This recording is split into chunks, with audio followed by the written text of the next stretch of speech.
அனைவருக்கும் ஐந்தனையின் வணக்கங்கள். முக்கியமாக இந்த வீடியோவில் நான் என்ன பண்ண போகிறேன் அப்படின்னா, கழுதை பண்ணையை பற்றி முழுமையாக உங்களுக்கு நல்ல இன்ஃபர்மேஷன் கொடுக்கணும் அப்படின்னு விரும்புகிறேன். ஒரு இன்ஃபர்மேட்டிவாக இருக்கணும் அப்படின்னு விரும்பி தான் இந்த வீடியோ நான் பண்ணுறேன். இந்த வீடியோ கழுதையை பற்றியான முழு விவரங்கள் ஒரு 5லிருந்து ஒரு 10 எபிசோடு மாதிரி நான் பண்ணலாம் அப்படின்ட்டு.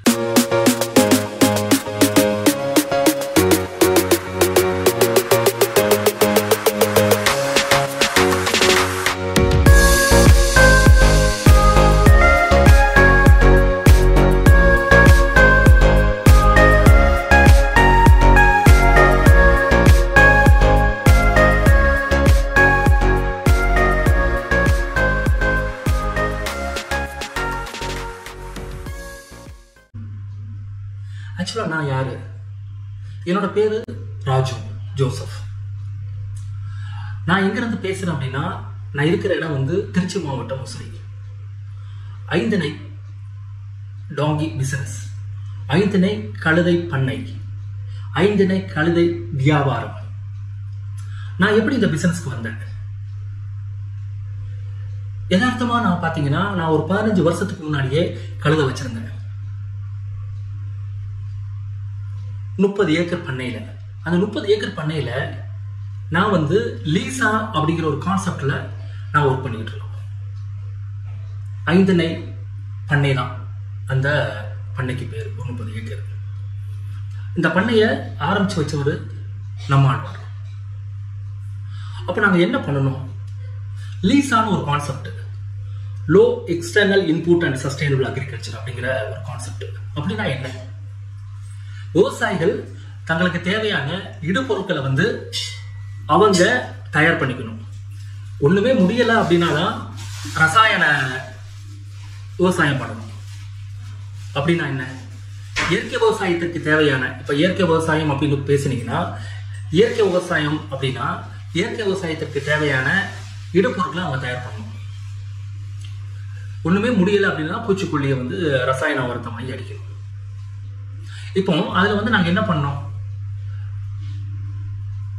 அந்த low external input and sustainable agriculture, வெளி இடுபொருட்களை குறைச்சு வெளியில வாங்கக்கூடிய ரசாயன உரத்தை குறைத்து அவங்களுக்கு தேவையான, விவசாயிகளுக்கு தேவையான உரங்களை அவங்க தயார் பண்ணிக்கணும். இதுதான் பேசிக் கான்செப்ட். அது இல்லாம மோனோ கிராப்ல எல்லாரும் இன்டர் கிராப் மாறணும். அப்படின்னா என்ன? மோனோ கிராப்னா என்ன? ஒரு விவசாயி 5 ஏக்கர் வச்சிருக்காருன்னா 5 ஏக்கர்லயும் நெல்லே போடுறாரு, இல்ல வாழையே போடுறாரு, இல்ல கரும்பே போடுறாருன்னா அது பேரு மோனோ கிராப்னு பேரு. இன்டர் கிராப்னா என்ன? 5 ஏக்கர்ல ஒரு 7 வகையான விஷயத்தை பண்றாரு, விவசாயம் பண்றாரு, பயிர்களை நடுறாருன்னா அது இன்டர் கிராப். எடுத்துக்காட்டுக்குன்னா, ஒரு மெயினா ஒரு கடலைய மெயின் கிராப்பை வச்சு, அதுக்கப்புறம் அதுல ஆமணக்கு, எள்ளு, இந்த மாதிரி ஒரு 7 வகையான பயிர்களை போட்டு அவங்க அறுவடை பண்ணுவாங்க. அப்ப இதுல என்ன கிடைக்குது அப்படின்னா, விவசாயிகளுக்கு இப்ப திடீர்னு ஒரு மழை வருது, வாழை இல்ல ஒரு பெரிய காத்தடிக்குது, எல்லா வாழையும் சாஞ்சு போகும். ஆனா இங்க பெரிய மழை பெய்யுது, இல்ல பெரிய காத்தடிக்குதுன்னா ஏதாவது ஒரு பயிர் தான் போகும், மற்றதெல்லாம் வந்தோம். அது இல்லாம நம்மளோட நிலம் பேலன்ஸா இருக்கும். பேலன்ஸா என்ன? அதோட சத்துக்கள் பேலன்ஸா இருக்கும். அப்ப தொடர்ந்து அந்த நிலத்தை நம்ம விவசாயம் பண்ணணும். ஆனா நீங்க மோனோகிராப் போனீங்கன்னா ஒரே இதான் பண்ணுவோம், உரம் போட்டு பண்ணுவோம். ஒரு காலகட்டத்தில் அது மல்ட்டு தன்மையா மாறிடும் நிலம். அப்ப இதுக்கு தேவையான, இயற்கை விவசாயத்துக்கு தேவையான பஞ்சகாவியம், மூலிகை கரைசல், மீனமிலம், ஜீவாமிர்தம், இது சம்பந்தமா அதே மாதிரி என்ன சொல்றதுன்னா, விதை நேர்த்தி பண்றதுல எல்லாமே நாங்கள் விவசாயிகளுக்கு பயிற்சி கொடுத்துட்டு இருக்கோம் இந்த பண்ணையில. அப்ப இந்த பண்ணையில என்ன இருந்துச்சு? இந்த பண்ணையில ஆடு இருந்துச்சு, மாடு இருந்துச்சு, கோழி இருந்துச்சு, கழுதை இருந்துச்சு, குதிரை இருந்துச்சு, எல்லாமே வச்சிருந்தோம். ஆடுன்னு பார்த்தோன்னா ஜமுனாபரி, தலைச்சேரி, போயர், இந்த மாதிரி ஆடுகளை நிறைய வச்சிருந்தோம். நாட்டு மாடுகள் நிறைய வச்சிருந்தோம். ஆடுகளை சேலங்கருப்பு வச்சிருந்தோம். கோழியில நாட்டுக்கோழிகள் நிறைய வச்சிருந்தோம். அப்போ ஒரு எல்லாமே இருந்துச்சு. அப்போ இதை நாங்கள் பண்ணிக்கிட்டே இருக்கும்போது ஒரு காலகட்டத்தில் நான் அந்த நிலத்தை விற்கிற மாதிரி ஒரு சூழல் ஆச்சு. அப்போ எல்லாமே நிலத்தை வித்தாச்சு. அதுக்கப்புறம் விவசாயம் சம்பந்தமான பெரிய விஷயங்கள் ஒன்றும் நாங்கள் செய்ய கிடையாது. அதுக்கப்புறம் நான் என்ன பண்ணோம் அப்படின்னா, சரி நம்ம விவசாயம் பண்ணலை, வேற ஏதாவது புதுசாக பண்ணலாமே அப்படின்னு யோசிக்கும் போது இதை ஒன்று வளர்க்கணும்னு யோசித்தோம்.